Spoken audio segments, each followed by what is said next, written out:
Seorang sarjana lemah yang bahkan tidak berani menyembelih ayam. Di depan pintu justru para jenderal berlutut memohon aku maju ke medan perang.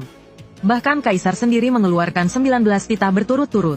Semua karena 3 tahun lalu baru keluar rumah aku sudah ditangkap jadi prajurit. Saat kain hitam di kepalaku disingkap orang, yang kulihat justru 100.000 pasukan Xiongnu berkerumun di bawah tembok kota. Mataku dipenuhi rasa takut, kedua tanganku gemetar tak terkendali. Saat aku tak tahu harus berbuat apa, suara seorang prajurit tua di sampingku masuk ke telingaku. Nak, apa yang perlu ditakuti? Tutup buka mata sebentar juga selesai. Aku menoleh ke arah prajurit tua di sampingku. Dalam hati berpikir penghiburannya lumayan. Lain kali jangan menghibur lagi. Saat prajurit tua melihat wajahku yang muram, dan aku hendak mengatakan sesuatu, tiba-tiba suara genderang perang mengguncang langit. Prajurit tua itu langsung lari berjongkok di balik tembok. Melihat dia bersembunyi di balik tembok, aku merasa firasat buruk muncul di hatiku. Aku segera meniru gerakan prajurit tua itu. Namun tepat saat aku berlari ke sisinya, baru hendak berjongkok, ribuan anak panah menyapu lewat tepat di atas kepalaku. Mereka yang belum sempat berjongkok, seketika tertusuk hingga seperti landak. Prajurit tua menyuruhku bersembunyi rapat, jangan mengangkat kepala. Lewati dulu hujan panah ini. Tak lama kemudian, saat anak panah terakhir jatuh di sisi kiriku, pasukan Xiongnu di bawah tembok sudah menyiapkan tangga pengepungan. Teriakan perang mengguncang langit dan bumi. Melihat itu prajurit tua segera berteriak keras. Semua orang bersiap melawan, hanya dengan menjaga tembok kota kita bisa hidup.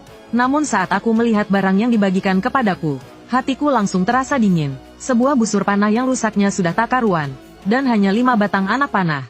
Entah anak panah itu dicabut dari tubuh siapa. Saat aku masih tertegun, teriakan keras prajurit tua di samping menarikku kembali ke kenyataan. Aku masih bengong, ngapain? Cepat tembak. Melihat pasukan Xiongnu yang menyerbu bak gelombang air, aku mengertakkan gigi lalu menarik busur, melepaskan anak panah ke arah kerumunan di bawah tembok. Prajurit Xiongnu di bawah tembok takkan pernah tahu bahwa panah yang menancap di dadanya ditembakkan oleh seorang cendekiawan. Saat aku mengangkat busur berniat menembak beberapa Xiongnu lagi, tiba-tiba otakku dibanjiri banyak informasi. Rasa pusing mendadak menyerang. Aku segera memegangi kepala lalu berjongkok. Sial, kali ini tamat. Otakku mulai bekerja. Dalam keadaan setengah sadar, aku seperti melihat berbagai kode muncul di hadapanku.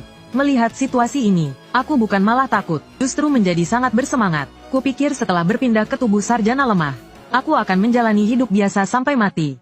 Siapa sangka di saat hidup dan mati ini, aku justru membangunkan kemampuan impian semua penjelajah dunia.